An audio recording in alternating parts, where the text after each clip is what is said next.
ओम अज्ञानतिमिरान्धस्य ज्ञानाञ्जनशलाकया चक्षुरुन्मीलितं येन तस्मै श्रीगुरवे नमः। हे कृष्ण करुणा सिंधु दीनबन्धो जगत्पते गोपेश गोपिकान्त राधाकान्त नमस्तुते। तप्त कांचन गौरांगे राधे वृंदावनेश्वरी वृषभानुसुते देवी प्रणमामि हरिप्रिये। नमो महावदान्याय कृष्ण प्रेम प्रदायते कृष्णाय कृष्ण चैतन्य नामने गौरतुषे नमः। श्री चैतन्य मनोभीष्टं स्थापितं येन भूतले सोऽयं रूपः कदा मह्यं ददाति स्वपदान्तिकम्। वाञ्छाकल्पतरुभ्यश्च कृपा सिन्धुभ्यैव च पतितानां पावनेभ्यो वैष्णवेभ्यो नमो नमः। जय श्री कृष्ण चैतन्य प्रभो नित्यानंद श्री अद्वैत गदाधर श्रीवासादि गौर भक्तवृंद। हरे कृष्णा कृष्णा कृष्णा हरे हरे, हरे राम राम राम। हम लोग आवृत्ति करेंगे श्रीमद् भागवतम के 10वें स्कंद के 47वें अध्याय का 53 नंबर का श्लोक। श्रीमद् भागवतम कैंटो 10 चैप्टर 47 श्लोक 53। ओम नमो भगवते वासुदेवाय।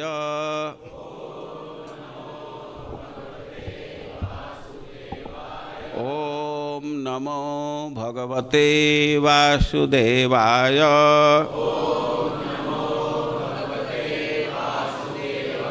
ओम नमो भगवते वासुदेवाय।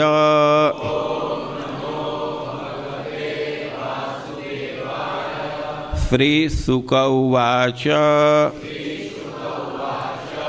ततः तः कृष्ण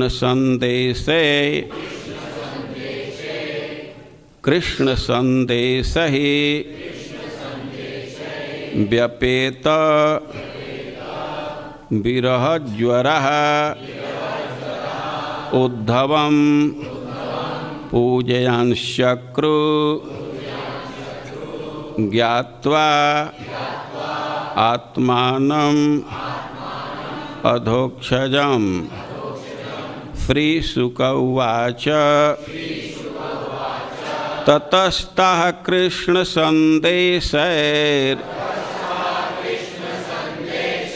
व्यपेत विरहज्वरः उद्धवं पूजयन्शक्रु ज्ञात्वात्मानं अधोक्षजम्। श्रीशुक उवाच ततस्ता कृष्ण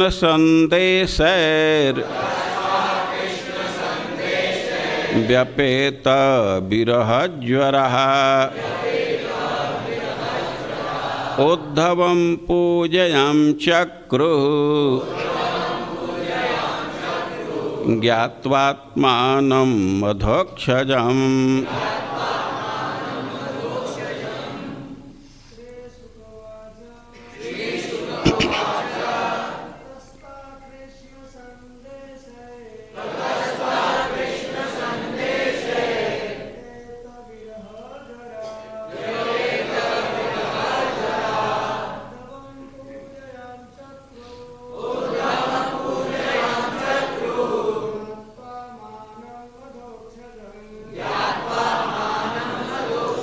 माता जी।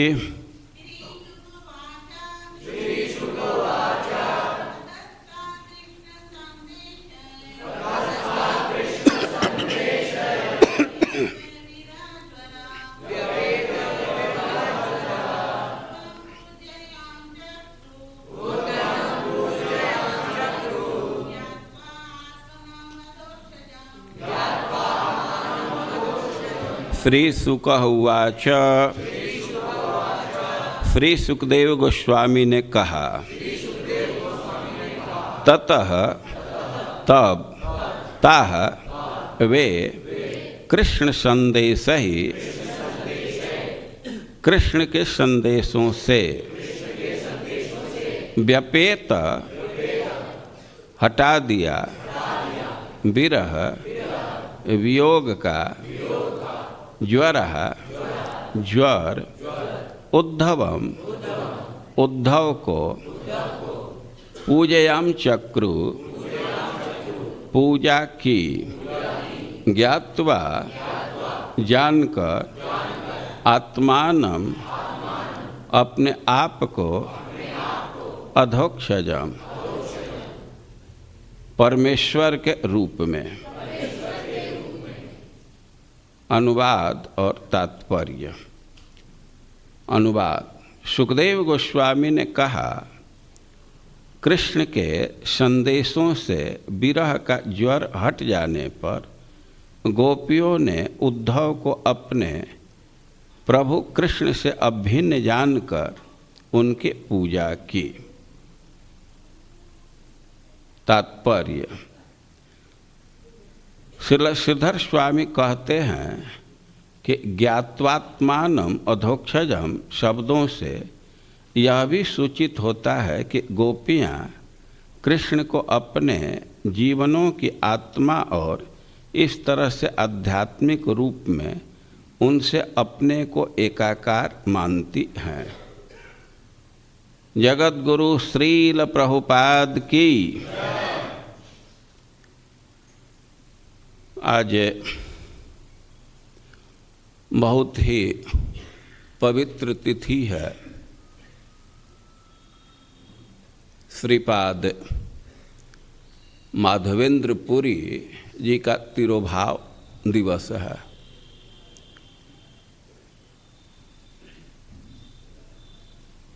माधवेंद्र पुरी जी राधा रानी के द्वारा बोले गए श्लोक का पाठ करते हुए अपने शरीर का त्याग किया था। हम लोग अपने को चैतन्य महाप्रभु के अनुयायी मानते हैं और चैतन्य महाप्रभु भक्ति का प्रचार किए हैं, सर्वत्र प्रचार किए हैं। उनकी कृपा से भक्ति सब जगह फैली है। लेकिन एक चीज़ ध्यान रखना चाहिए कि ये जो चैतन्य महाप्रभु का प्रचार है, इसको एक वृक्ष के रूप में निरूपित किया गया है कि इसकी शाखाएं दूर दूर तक फैल गई हैं। लेकिन एक चीज़ है ध्यान रखना होगा कि कोई भी वृक्ष है तो बीज से अंकुरित होता है। आप वृक्ष पर विचार करेंगे और उसका बीज होता है और बीज से अंकुरण होता है। अब अंकुरण के बाद उसमें पत्ते आते हैं, फिर तना बनता है, डालियाँ बनती हैं। तो चैतन्य वृक्ष का वर्णन करते हुए चैतन्य चरितामृत में कहा गया है कि जय श्री माधव पुरी कृष्ण प्रेम पूर भक्ति कल्प तरुते हों प्रथम अंकुर। ये जो प्रेमा भक्ति कल्प वृक्ष के समान है, लेकिन इसका अंकुरण माधवेंद्र पुरी जी हैं। माधवेंद्र पुरी और माधव पुरी एक ही अर्थ में प्रयुक्त होता है, एक ही व्यक्ति के लिए दोनों शब्दों का प्रयोग होता है। और चैतन्य चरितामृत के ग्रंथकार रचनाकार माधवेंद्र पुरी का जय जयकार कर रहे हैं। जय श्री माधव पुरी कृष्ण प्रेम पूर, भक्ति कल्प तरुते हो प्रथम अंकुर। जो भी आप चैतन्य महाप्रभु का प्रचार देख रहे हैं और उसका अंकुरण माधवेंद्र पुरी जी से है। अब चैतन्य चरितामृत पढ़ते हैं और चैतन्य महाप्रभु अनेक लोगों से मिले हैं। खास करके जब ब्रज में आए और मथुरा में केशव देव के सामने कीर्तन कर रहे थे और एक वृद्ध ब्राह्मण आकर के उनके साथ कीर्तन करने लगे।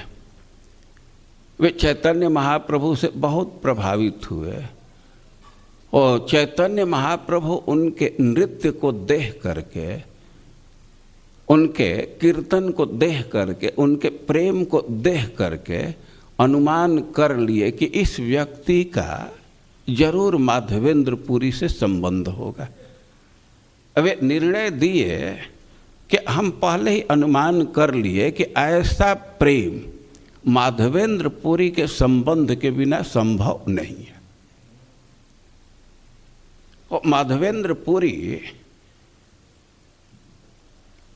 प्रेम के पूर थे, समुद्र थे।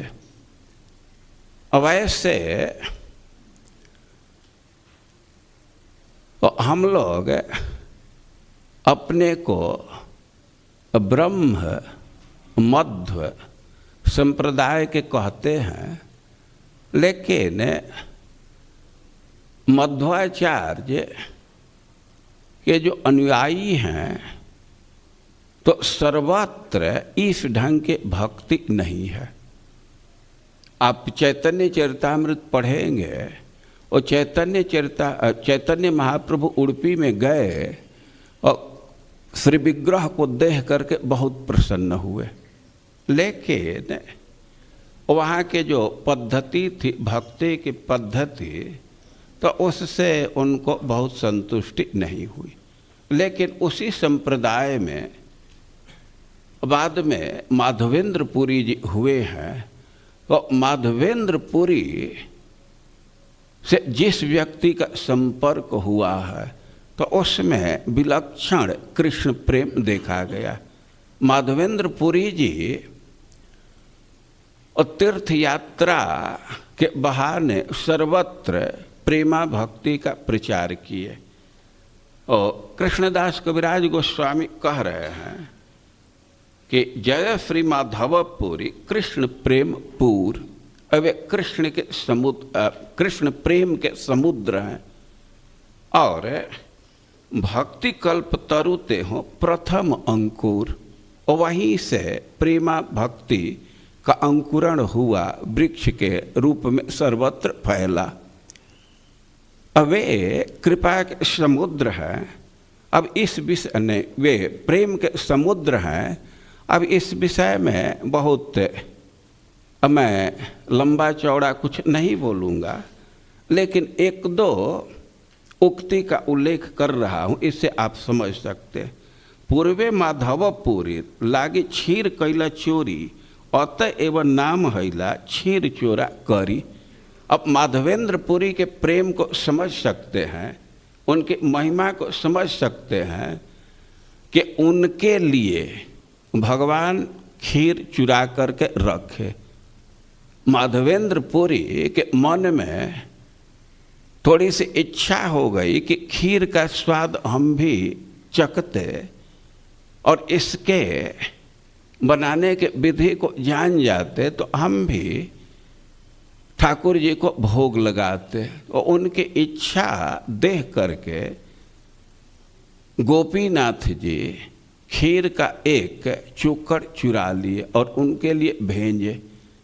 तो आप उनके महिमा का अनुमान कर सकते हैं कि खीर का चोरी किए भगवान अतएव नाम हैला क्षीर चोरा करी, और उसी दिन से उनका नाम बदल गया।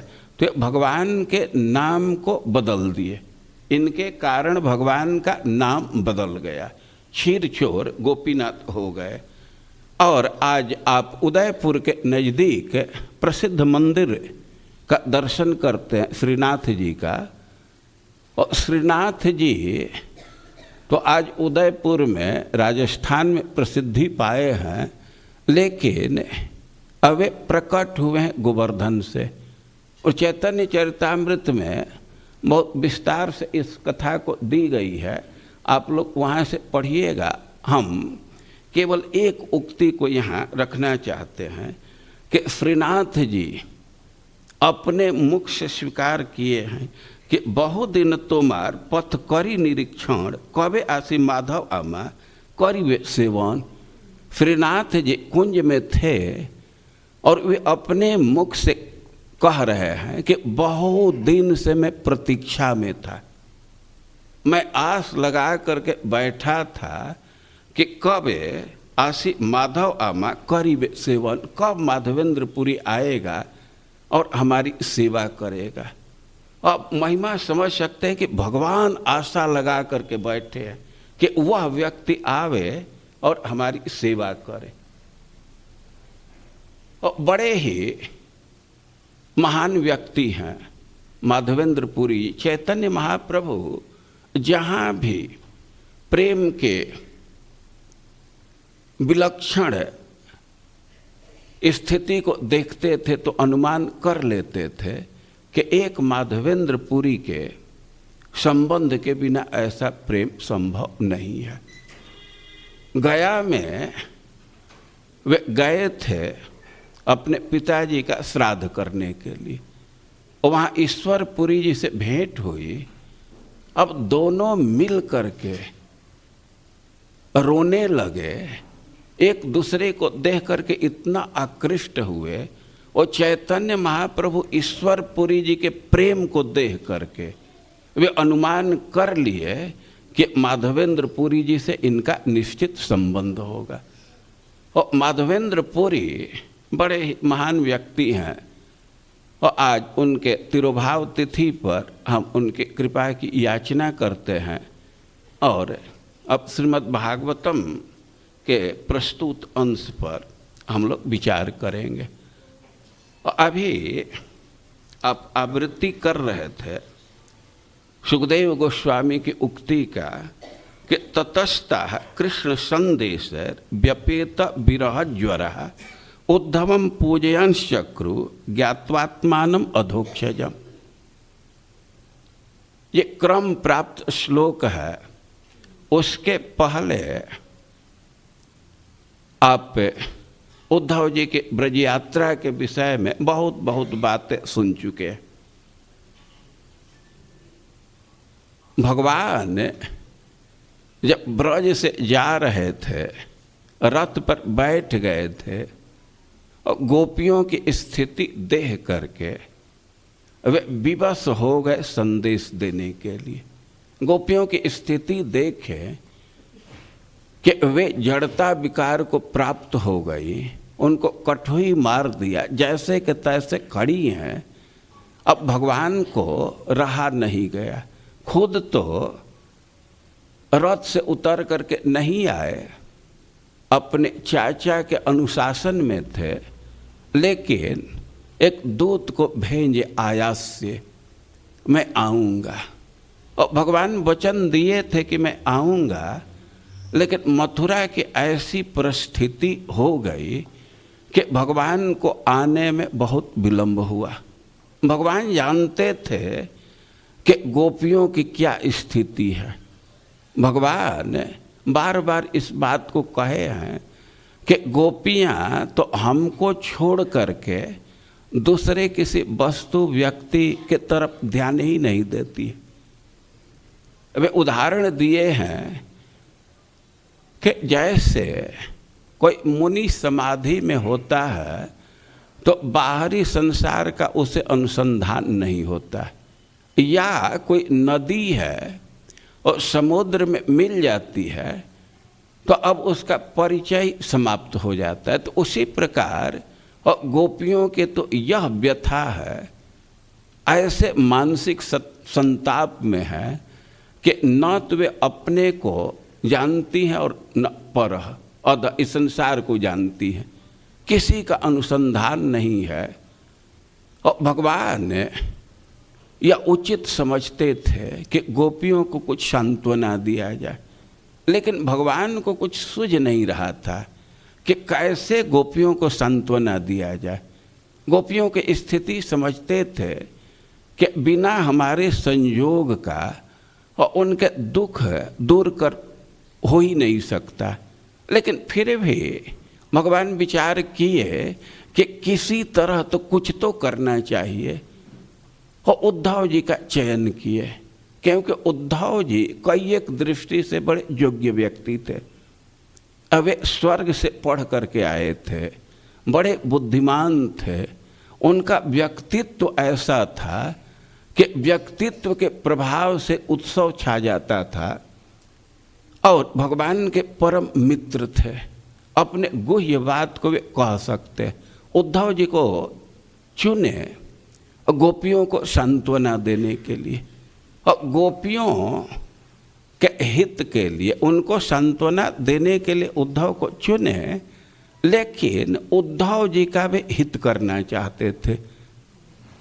वे उद्धव के प्रतिभा को जानते थे, लेकिन उद्धव के व्यक्तित्व में एक अभाव महसूस कर रहे थे कि यह कृष्ण प्रीति विज्ञान प्रेम तत्व को अच्छे प्रकार से नहीं समझ रहा है। और उद्धव को भी प्रेम तत्व के विषय में ज्ञान देना चाहते थे। उद्धव जी को भेजे, खूब चुन करके भगवान भेजे। और उद्धव जी तो बड़े उत्साह से ब्रज में चले कि हम अपने बुद्धि के प्रयोग करके, अपने वक्तृत्व कला का प्रयोग करके गोपियों के संदेश को दूर करूँगा, माता पिता के दुख को दूर करूँगा। और उद्धव जी उत्साह के साथ आए, बहुत उत्साह था।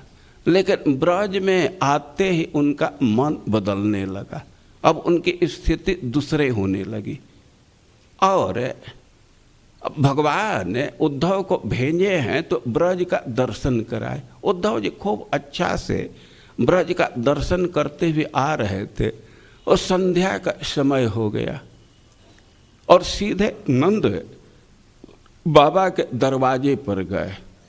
और छन्न यान संध्या का समय था, इतने पशु वन से ब्रज में आ रहे थे, इतने अधिक मात्रा में धूल उड़ी थी कि कोई भी उद्धव के रथ को देख नहीं सका।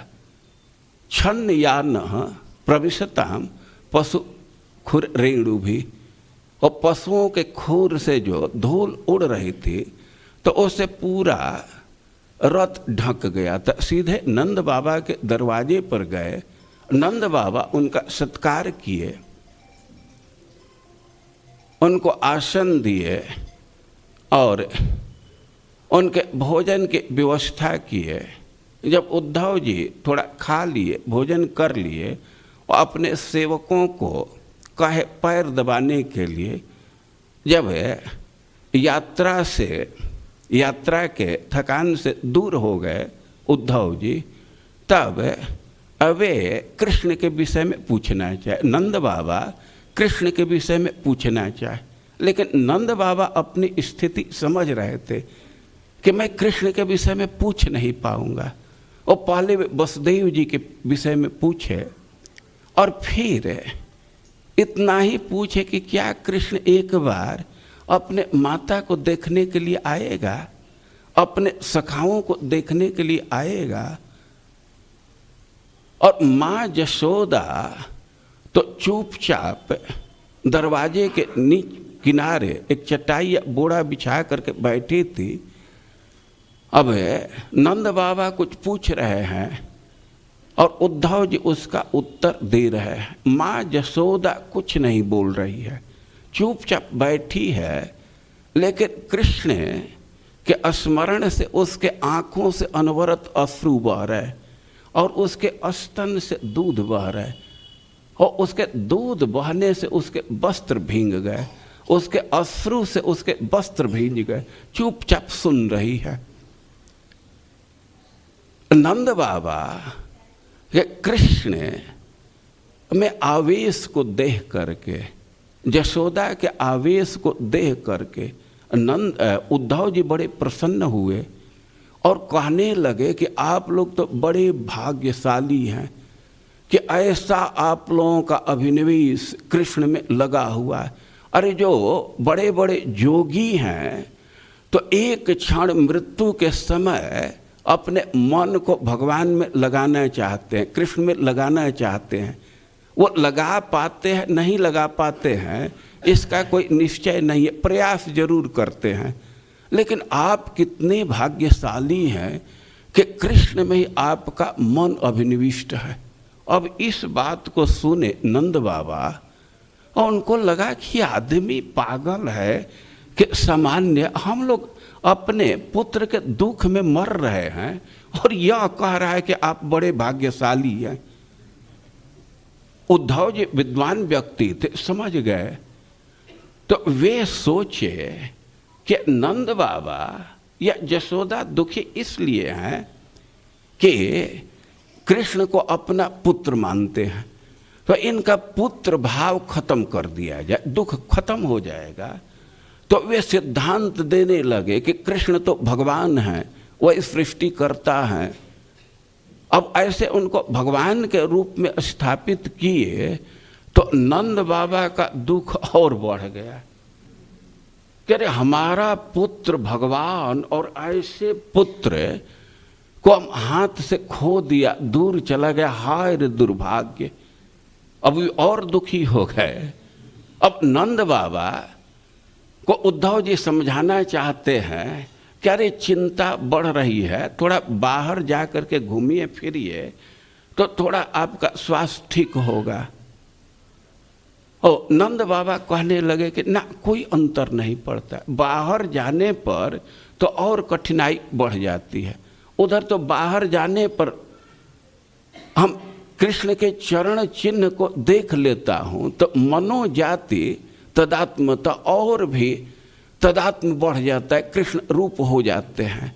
और इस प्रकार उद्धव जी अपने तरफ से पूरा प्रयास करते रहे कि नंद बाबा के दुख को दूर करें, लेकिन एवं निशासा ब्रुवतो व्यतीता, दोनों बोलते रहे। एवं निशासा ब्रुवतो व्यतीता नंदस्य कृष्णानुचरस्य राजन।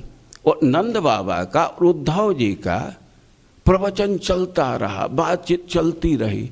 रात्रि बीत गई, रात बीत गई, लेकिन उद्धव अपना सारा शक्ति लगा करके, सारा अपना बुद्धि कौशल का प्रयोग करके नंद बाबा के दुख को दूर नहीं कर सकते, उनके शोक को कुछ भी कम नहीं कर सके। रात्रि बीत गई। सुबह में गोपियां पानी भरने के लिए और किसी कार्य के लिए जब बाहर आई तो देखें कि सोने का रथ खड़ा, और वही रथ है जिस पर बैठा करके अक्रूर कृष्ण बलराम को ले गया था। उनका तो क्रोध बढ़ गया कि अब काहे को आया है, अब क्या हमारा मांस ले जा करके अपने स्वामी का पिंड दान करेगा? ये आदमी है कौन? पहले तो सोचे कि अक्रूर ही आया होगा, लेकिन फिर देखे और उनको बात समझ में आ गई कि ये तो कृष्ण का कोई दूत है, ये कंस का दूत नहीं है, ये कृष्ण का दूत है। और उनको एकांत स्थान में मिली। उद्धव जी समझते थे कि गोपियां तो सरेआम जहाँ से बहुत लोग जा रहे हैं तो वहाँ अपनी बात को नहीं कह सकती। उद्धव जी थोड़ा किनारे हो गए और उद्धव जी को कृष्ण का दूत समझ करके गोपियाँ उनका सत्कार की।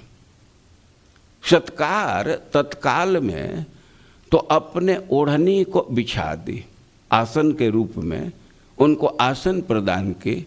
लेकिन उद्धव जी तो गोपियों के हाव भाव को देख करके उनके स्थिति को समझ गए, तो आसन पर बैठे नहीं, आसन को नमस्कार किए और उसके बगल में ही बैठ गए।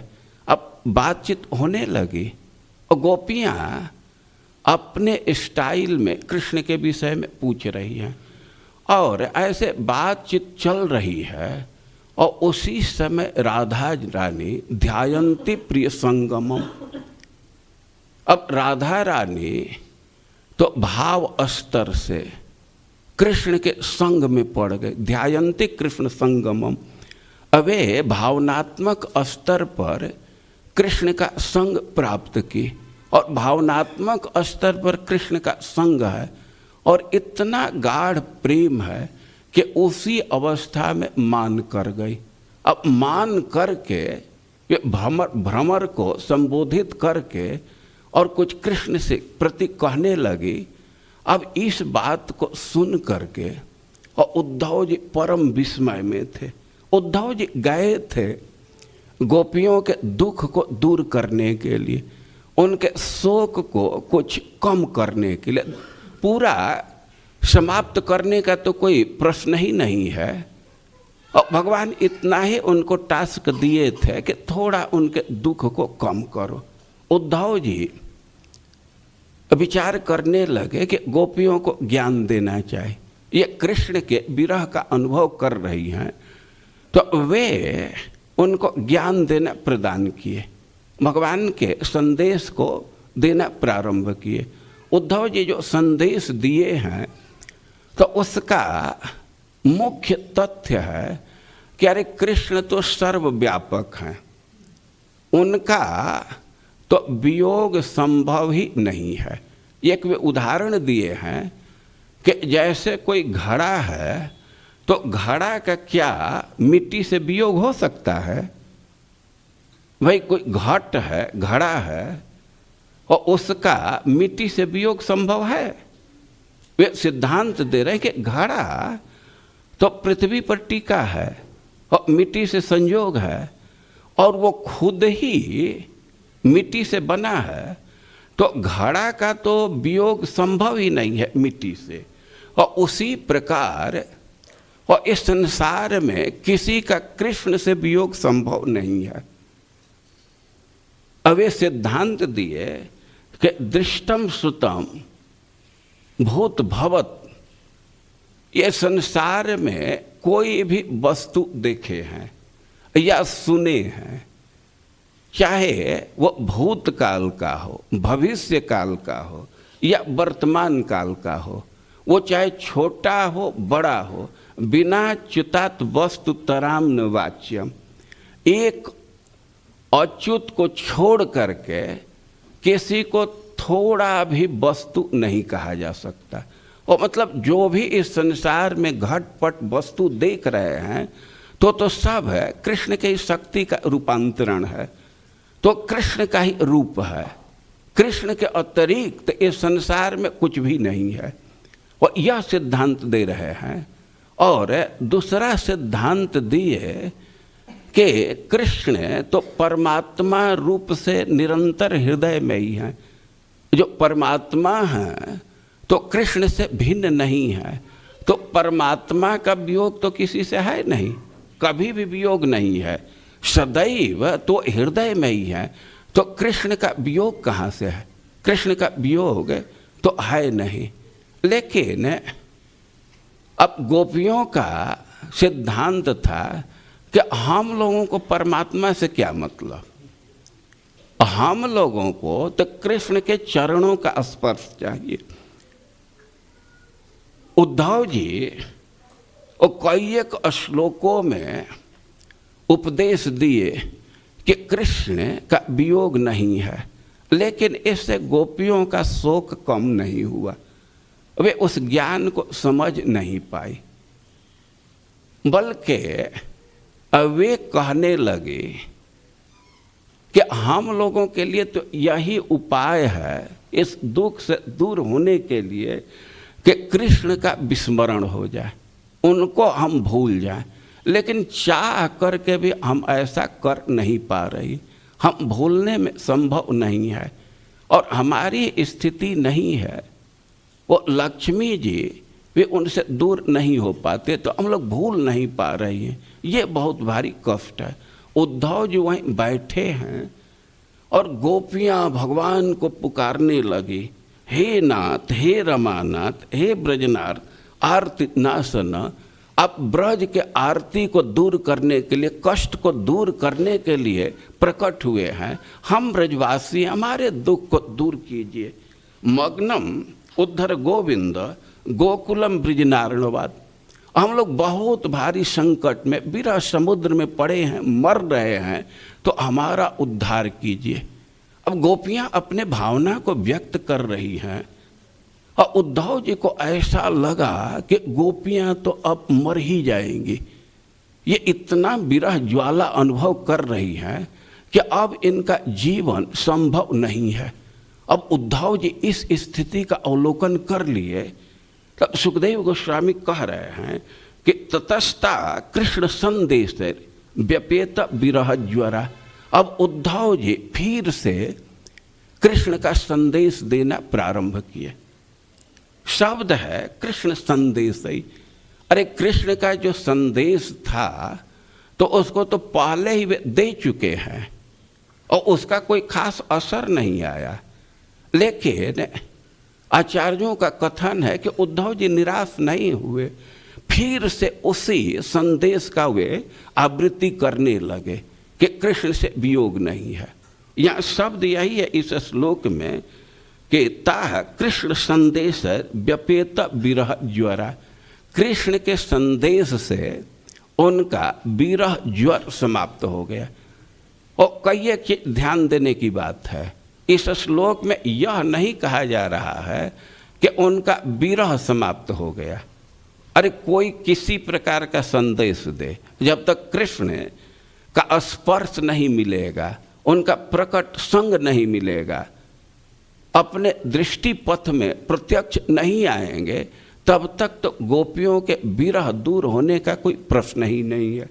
तो यहाँ कह रहे हैं कि व्यपेत विरह ज्वरा, जो विरह का अतिशय उद्रेक था, ऐसी स्थिति थी कि प्राण को रखना भी बहुत कठिन था। अब ऐसा लग रहा था कि मर ही जाएंगे। तो वह स्थिति दूर हुई। कैसे दूर हुई? कृष्ण संदेश ही, कृष्ण के संदेश से। बहुवचन में बोल रहे हैं और कृष्ण का संदेश तो पहले दिए थे। वो कह रहे हैं कि उसी का फिर से आवृत्ति किए। तो गोपियों को ये बात समझ में आ गई कि ज्ञात्वा आत्मानम अधोक्षजम।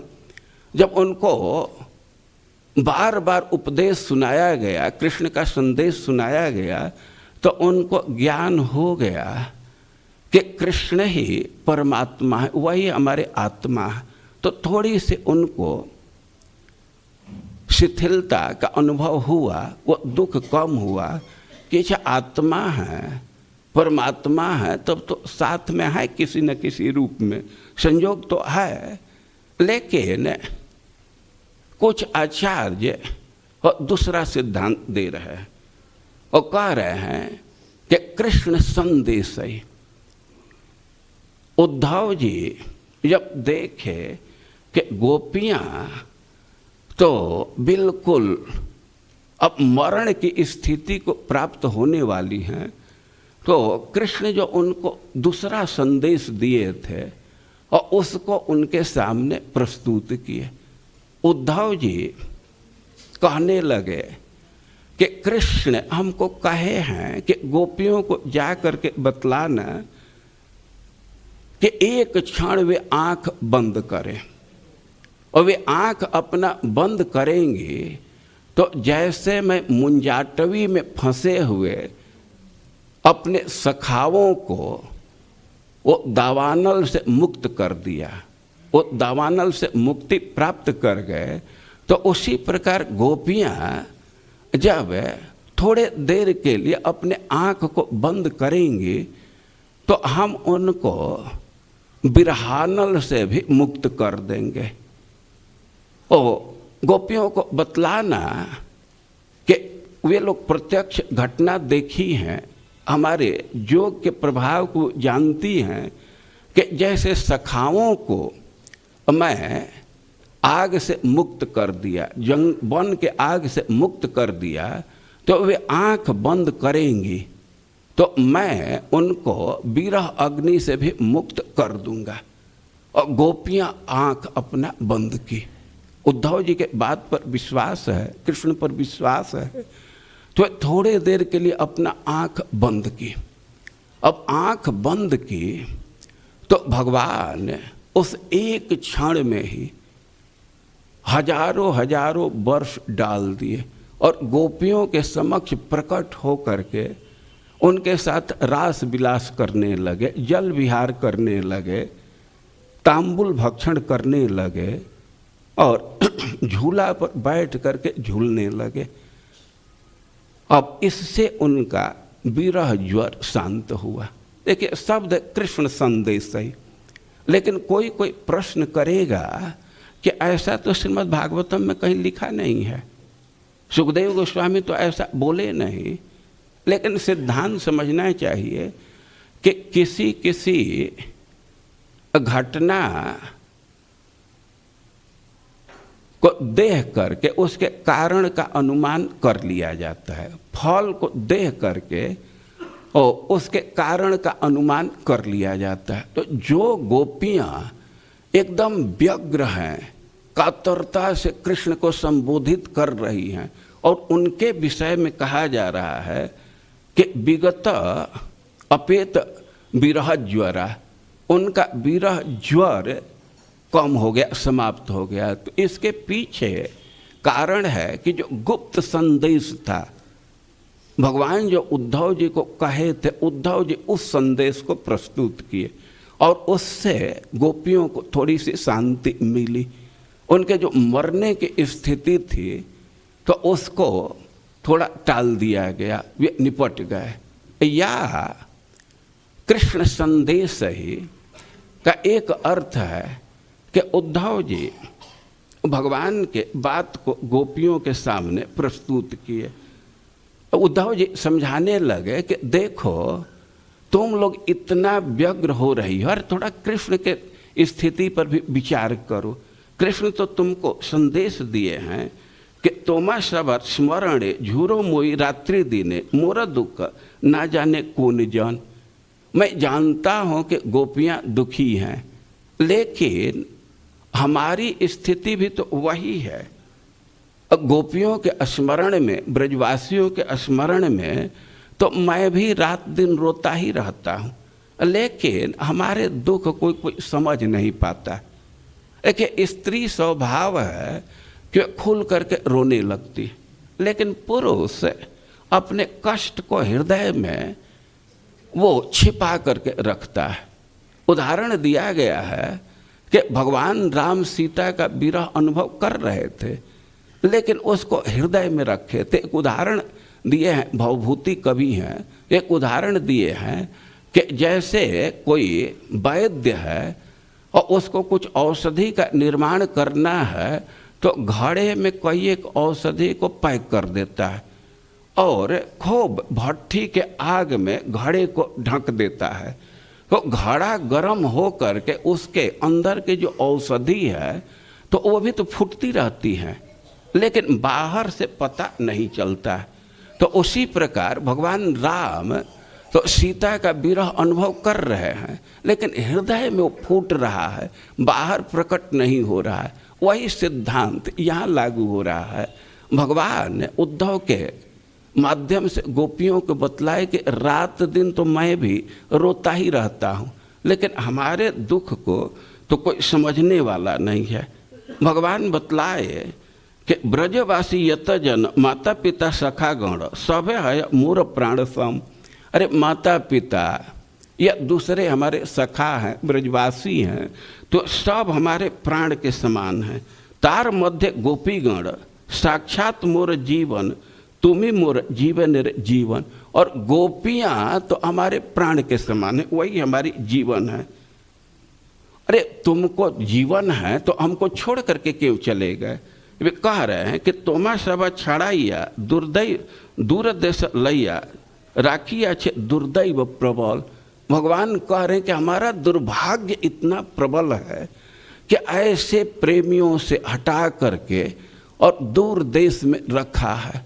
तो हम बहुत हतभागी हैं, हमारा भाग्य इतना खराब है कि तुमसे दूर रखा है। और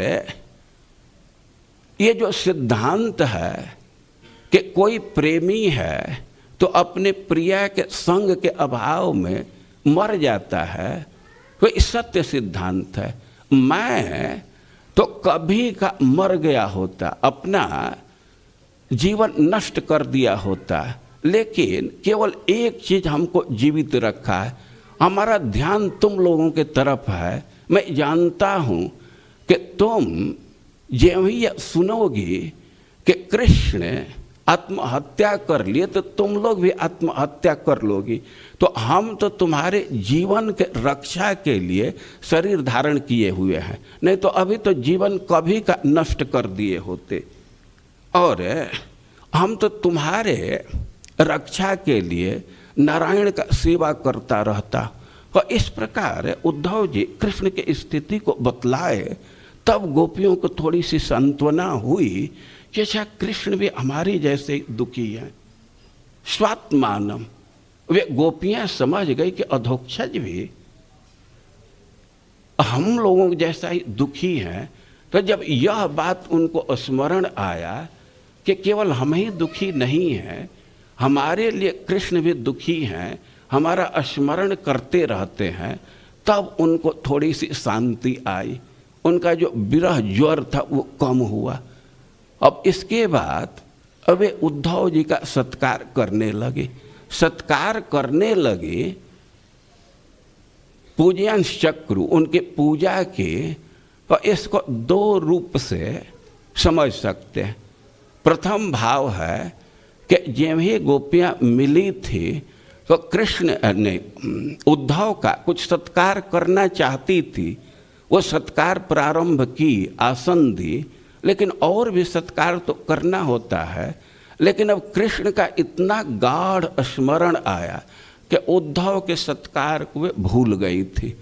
वे इतने संताप में पड़ गई थी, इतनी मानसिक व्यथा थी कि प्रारंभ किया हुआ सत्कार स्थगित हो गया था। तो उनका सत्कार की, इसका अर्थ यही है कि जो पहले से प्रारंभ की थी तो उसको फिर से पूरा करने का प्रयास की। या अब उद्धव जी कृष्ण कथा सुनाए, कृष्ण का संदेश दिए, अपने व्यक्तित्व के प्रभाव से गोपियों के दुख को थोड़ा कम किए, और गोपियां भी अब उद्धव को कई एक प्रकार का गिफ्ट दे रही, उपहार दे रही, उनका सत्कार कर रही हैं। और कैसे कैसे सत्कार कर रही हैं गोपियां, और उद्धव जी का क्या भाव है गोपियों के प्रति, इन सब बातों को हम लोग आगे के श्लोक में सुनेंगे। हरे कृष्णा।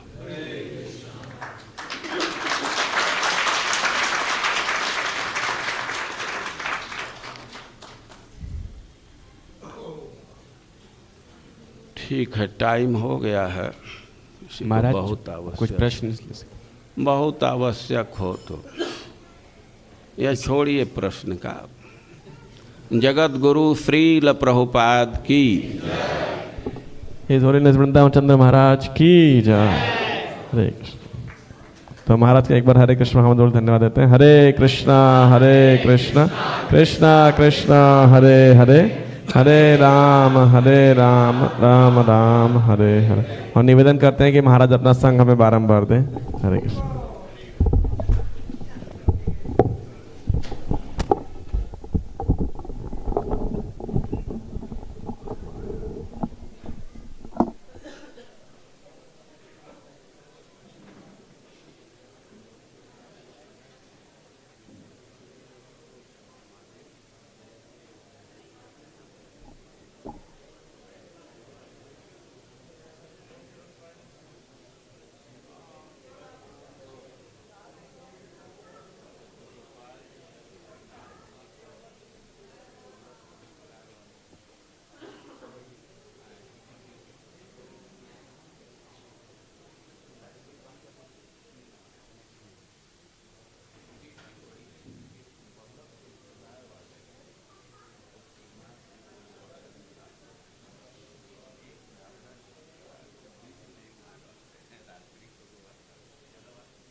वन्देऽहं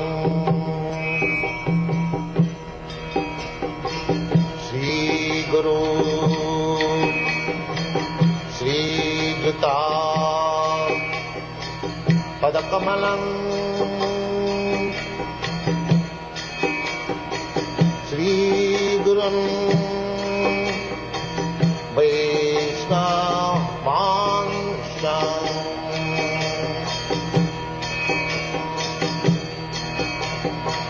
श्रीरूपं साग्रजातं सहगना रघुनाथान्वितं त्वं सजीवम्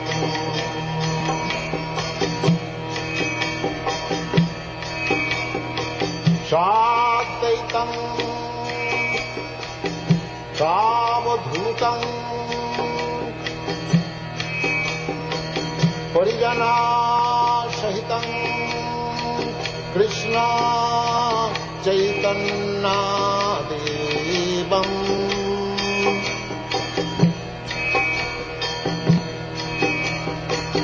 श्रीराधा कृष्णपदां सागन ललिता श्रीविशाखान्वितांश्च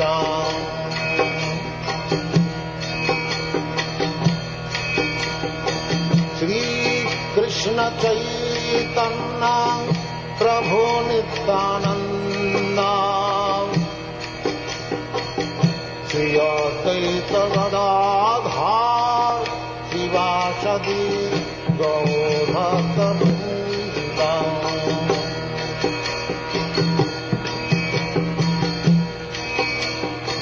श्रीकृष्ण चैतन्य प्रभु Nityanand Shri Advaita Gadadhar शिवासदि गौरभक्तवृन्द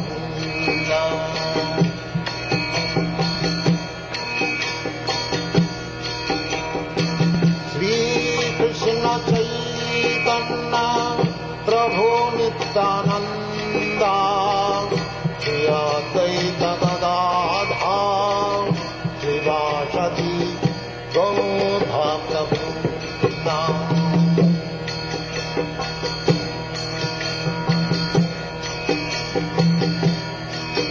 Hare Krishna, Krishna Krishna, Hare Hare, Hare Rama, Rama Rama, Hare Hare. Hare Krishna, Krishna Krishna, Hare Hare, Hare Rama,